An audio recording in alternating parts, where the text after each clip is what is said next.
Hello students, welcome again. आज हम नए टॉपिक के साथ हैं, एक जनरल क्वेश्चन के साथ, जो कि बार बार स्टूडेंट्स मुझसे पूछते हैं। और क्वेश्चन सिंपल सा है कि सर, इंग्लिश को कैसे प्रिपेयर करें। अब बच्चा चाहे वो स्पीकिंग के लिए प्रिपेयर कर रहा हो, स्पोकन इंग्लिश प्रिपेयर कर रहा हो, या फिर कॉम्पिटिटिव एग्जाम के लिए प्रिपेयर कर रहा हो, देखो उसके लिए एक क्लियर माइंड मैप होना सभी के लिए ज़रूरी है। तो मैं आपको ये बता रहा हूँ कि कॉम्पिटिटिव इंग्लिश हो या इंग्लिश स्पीकिंग हो, आपको स्टार्टिंग कैसे करनी है।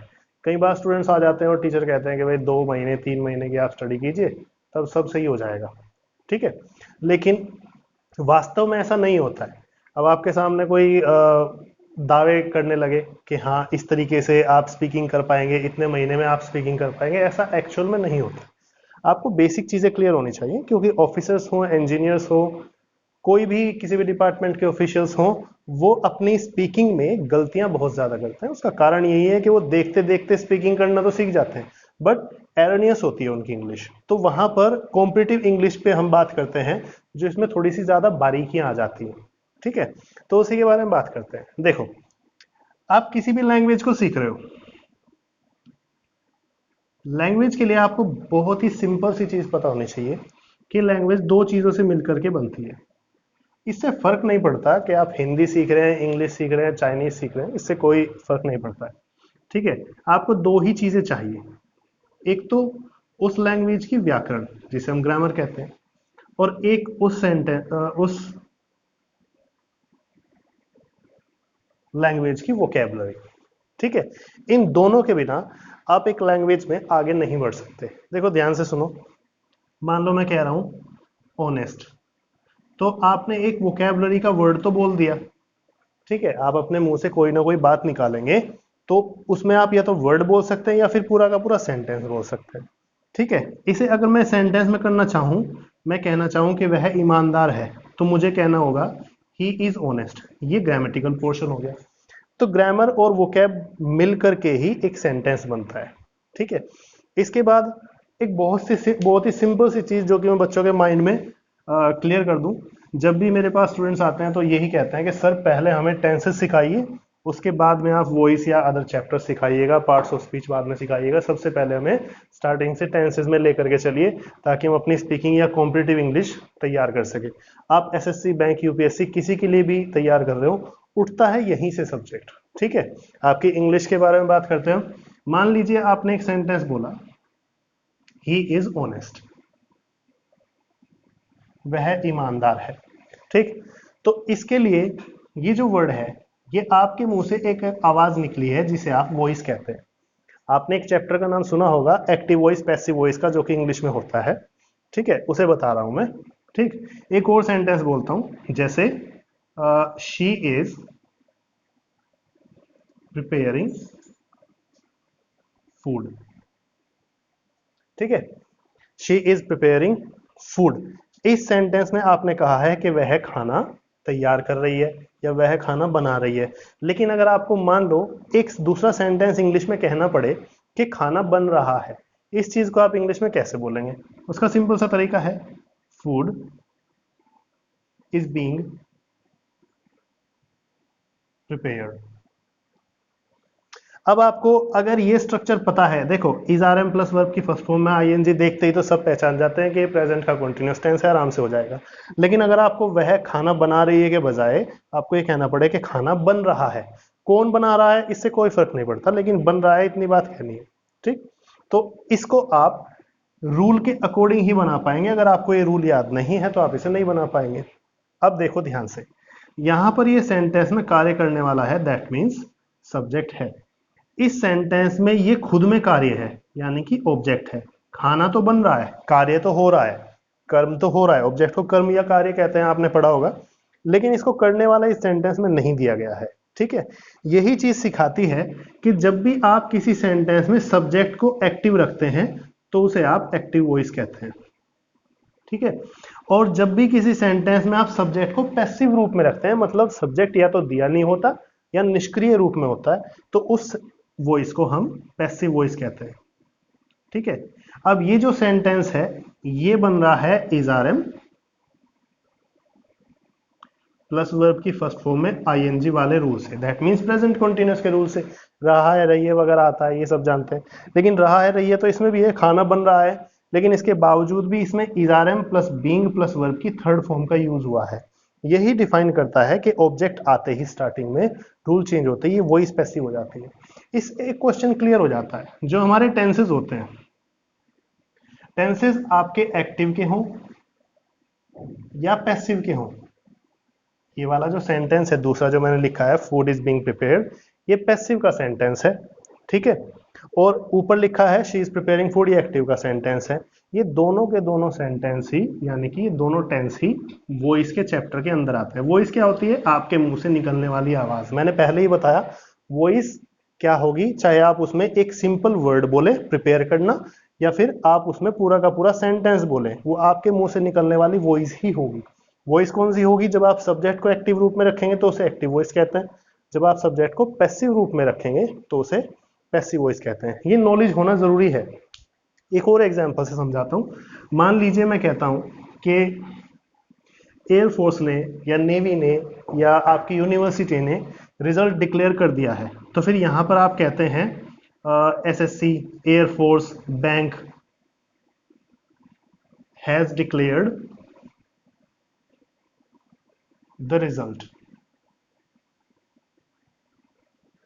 लेकिन मान लीजिए अगर आपको कहना हो कि रिजल्ट आ गया है, अब मान लीजिए आप सभी ग्रुप में बैठे हैं, आपको ये तो कहने की जरूरत नहीं है कि आपकी यूनिवर्सिटी का रिजल्ट आया है या एसएससी का आया, एयरफोर्स का, आप सभी एक ही ग्रुप के होते हैं, सभी समझ जाएंगे किसका रिजल्ट आएगा। तो वहां पर सब्जेक्ट का यूज करना जरूरी नहीं हुआ, केवल काम क्या हुआ है वो बताना जरूरी हो गया। जब भी आपका सेंटेंस किसी काम से या किसी कर्म से स्टार्ट हो जाए और उसमें सब्जेक्ट की जरूरत ना हो, उसे ही पैसिव वॉइस का सेंटेंस कहेंगे। अब आपको ये तो पता है कि रिजल्ट आ गया, लेकिन अगर आपको ये नहीं पता कि इसे इंग्लिश में कैसे बोलेंगे, तो यहीं पर आपकी स्पीकिंग का फ्लो टूट गया।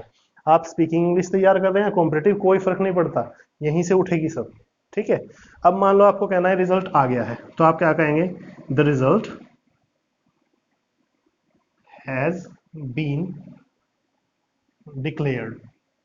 ये डिफरेंस आ गया इसमें, हैज बीन प्लस वर्ब की थर्ड फॉर्म, जबकि यहां पर हैज है प्लस वर्ब की थर्ड फॉर्म था। अब ये जो सेंटेंस है, चूंकि ये सेंटेंस सब्जेक्ट से शुरू हुआ है, एसएससी, एयरफोर्स या यूनिवर्सिटी वगैरह शुरू हुआ है, तो यहां पर सब्जेक्ट है, यहां पर रिजल्ट, कार्य तो हुआ है, ऑब्जेक्ट तो है, लेकिन कार्य करने वाला नहीं है, इसी वजह से पैसिव वॉइस हो गई, ठीक है। अब दूसरी चीज जो इसमें हम सीखते हैं, एक चीज तो होती है कि सेंटेंस को अपने मुंह से निकालना, और एक चीज होती है सेंटेंस को जाकर के किसी दूसरे बंदे को नरेट करना। नरेट करने का मतलब होता है व्याख्या करना या एक्सप्लेन करना। इसी एक्सप्लेन करने को ही, इसी नरेट करने को ही हम एक वर्ड में नरेशन कहते हैं। आपने सुना होगा डायरेक्ट स्पीच, इनडायरेक्ट स्पीच सुना होगा, डायरेक्ट नरेशन, इनडायरेक्ट नरेशन सुना होगा। इस चीज के बारे में हम थोड़ा सा डिस्कशन कर लेते हैं अभी, ठीक है। नरेशन समझे? अपने मुंह से कोई बात निकालना, दैट मीन्स वो वॉइस है, और उसी बात को किसी दूसरे को जाकर के एक्सप्लेन करना नरेशन कहलाता है। इस चीज को समझते हैं थोड़ा सा डिटेल में। अब मान लीजिए मैंने कहा कि शी इज प्रिपेयरिंग फूड,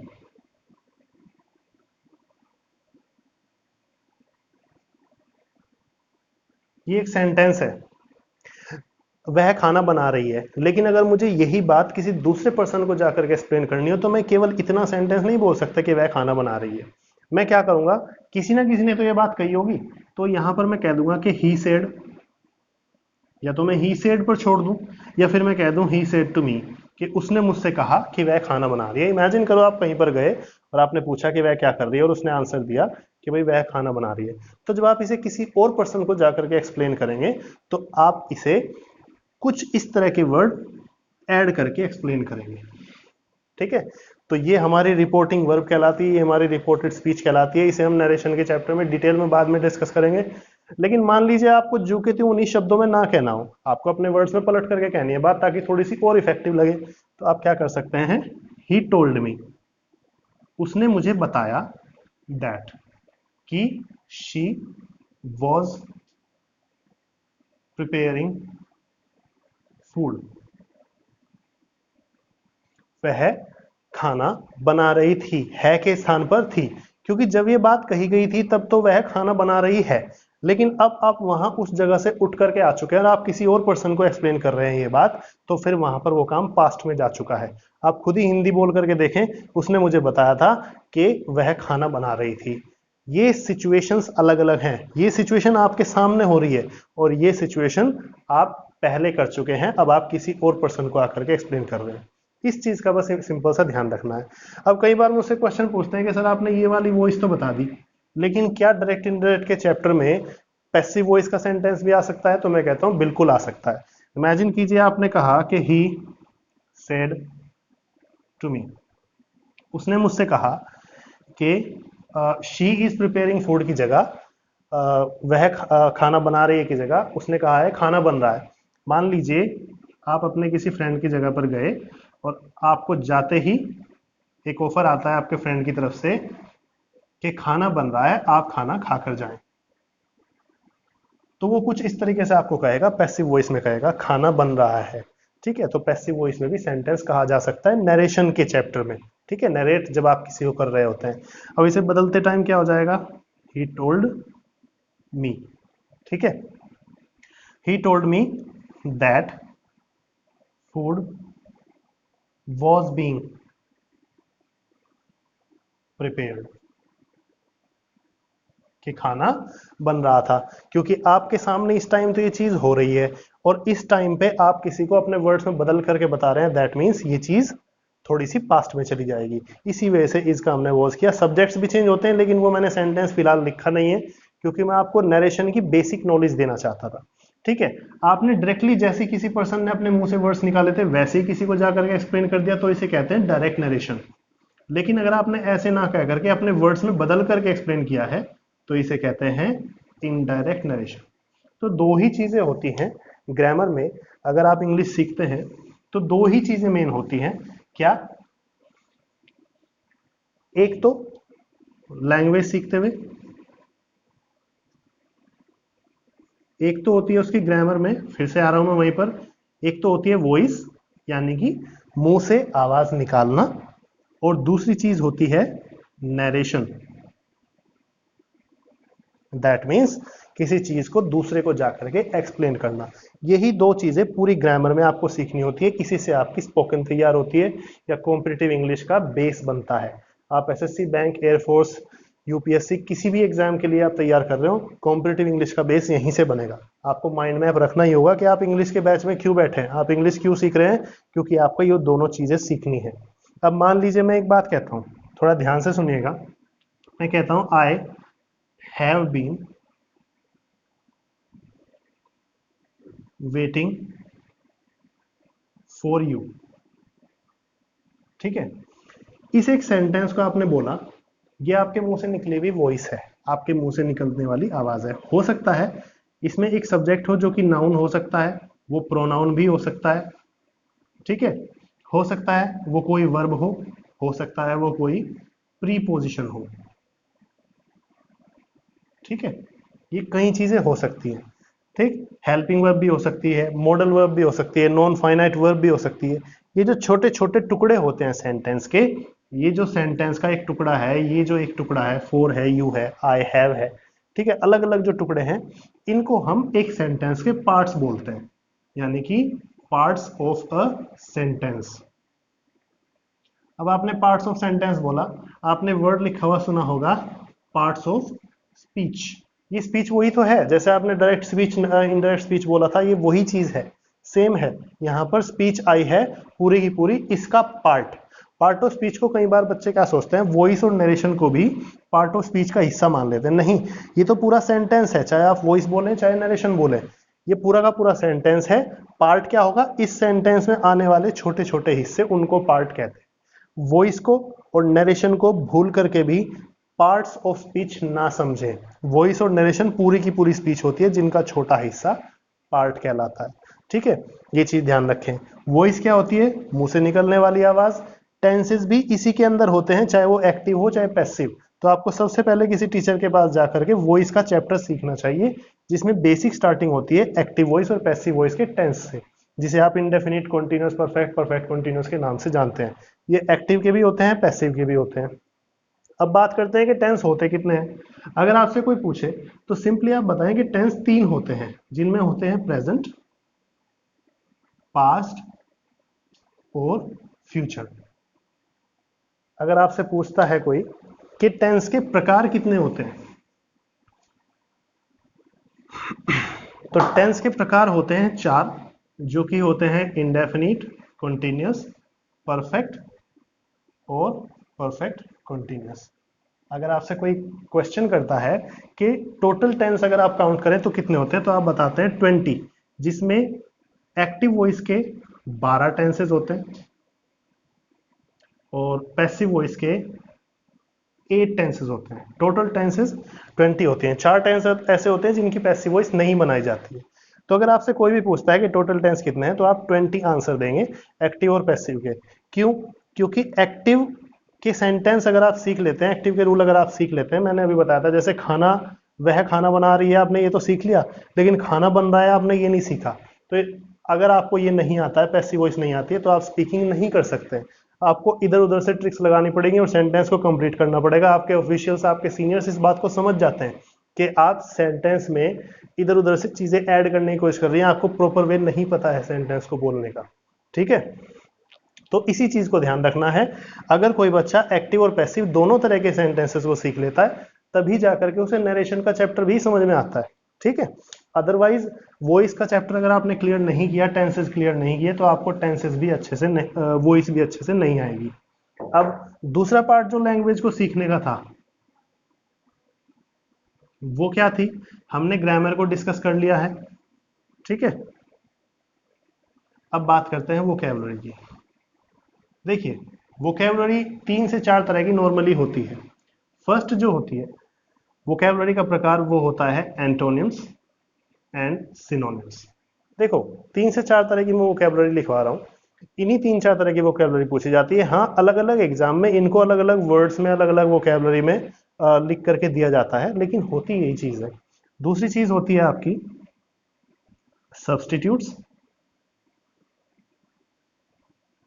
पूरक होता है ये, दैट मीन्स अनेक शब्दों के लिए एक शब्द, कुछ कई वर्ड्स लिखे हुए हैं, उनके लिए आपको एक शब्द लिखना है।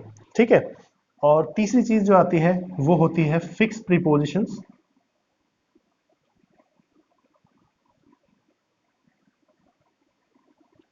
या फिर फ्रेजल वर्ब। ठीक है, और फोर्थ चीज होती है आपकी आइडियम्स। यही मोस्टली आपसे पूछा जाता है। ये 3-4 तरह की वोकैबुलरी कैसे कैसे यूज होती है, क्या क्या इनका तरीका है याद करने का, वो सब चीजें डिस्कस करते हैं। देखिए, पहले मैं आपको वोकैबुलरी बता देता हूँ थोड़ी सी। अगर मान लीजिए, एंटोनी सिनोनिम्स के बारे में बात करते हैं। अगर मान लीजिए आपने एक वर्ड लिखा जेनरस। जेनरस का मतलब होता है उदार। लेकिन अगर मान लीजिए आपको पेपर में पूछ लिया जाए कि ही इज, या a person who is very kind, एक ऐसा व्यक्ति जो कि बहुत ही दयालु हो, जो कि बहुत ही काइंड हो, उसको आप एक शब्द में क्या कहेंगे? अनेक शब्दों के लिए एक शब्द को ही सब्स्टिट्यूट कहते हैं। ये जेनरस यही तो है, इसका सब्स्टिट्यूट ये कहा जा सकता है। तो एंटोनिम, सिनोनिम्स और सब्स्टिट्यूट्स, ये भी एंटोनिम सिनोनिम्स में होता है। अगर मान लीजिए आपको जेनरस पता है और आपको 4 वर्ड दे दे, बेनेवोलेंट, क्रूअल, काइंड, ठीक है, इस तरह के 3-4 वर्ड आपको दे देता है और पूछ लेता है कि आप इसका एंटोनिम वर्ड पकड़िए। एंटोनिम उल्टा आपसे पूछ लिया तो आप क्रूअल आंसर लगा सकते हैं। ठीक है ना? इसी तरह से ये सिंपल सी चीज है। अगर आपको एक वर्ड पता है कि सूर्य का मतलब जो होता है रवि और चंद्र, इन दोनों में से आपको एंटोनिम्स और सिनोनिम्स चुनने हैं, तो अगर आपको इन दोनों वर्ड्स, तीनों वर्ड्स का भी मतलब पता है ना, तो आप आराम से एंटोनिम्स और सिनोनिम्स याद कर पाएंगे आराम से। ठीक है, इसके बाद फिक्स प्रीपोजिशंस, फ्रेजल वर्ब्स और आइडियम फ्रेजेस, इन्हें हम नेक्स्ट वीडियोस में डिस्कस करेंगे। फिलहाल के लिए मैं इतनी ही चीज बता रहा हूँ। एंटोनिम्स, सिनोनिम्स और सब्स्टिट्यूट्स अगर आप तैयार करना चाहते हैं तो कुछ मत कीजिए, एक ही चीज है, डेली 25 to 30 वर्ड्स याद करने का नियम बना लीजिए, ठीक है। विद इन अ ईयर आपकी इंग्लिश को कोई बीट नहीं कर पाएगा। ग्रामेटिक चीजें और वोकेबलरी की चीजें सारी मिलकर के ही आपकी इंग्लिश को डेवलप करेंगे, ठीक है। फिलहाल के लिए इतना ही। बेसिक्स जो बिगिनर को ध्यान रखने चाहिए, जो माइंड मैप आपके माइंड में होना चाहिए, वो चीज मैंने यहाँ पर थोड़ी सी डिस्कस करने की कोशिश की है। इसके अलावा भी अगर कोई क्वेश्चंस हैं तो आप मुझसे कमेंट बॉक्स में कह करके डिस्कस कर सकते हैं। बाकी अगर वीडियो पसंद आती है तो लाइक कीजिए, ठीक है। फिलहाल के लिए इतना ही।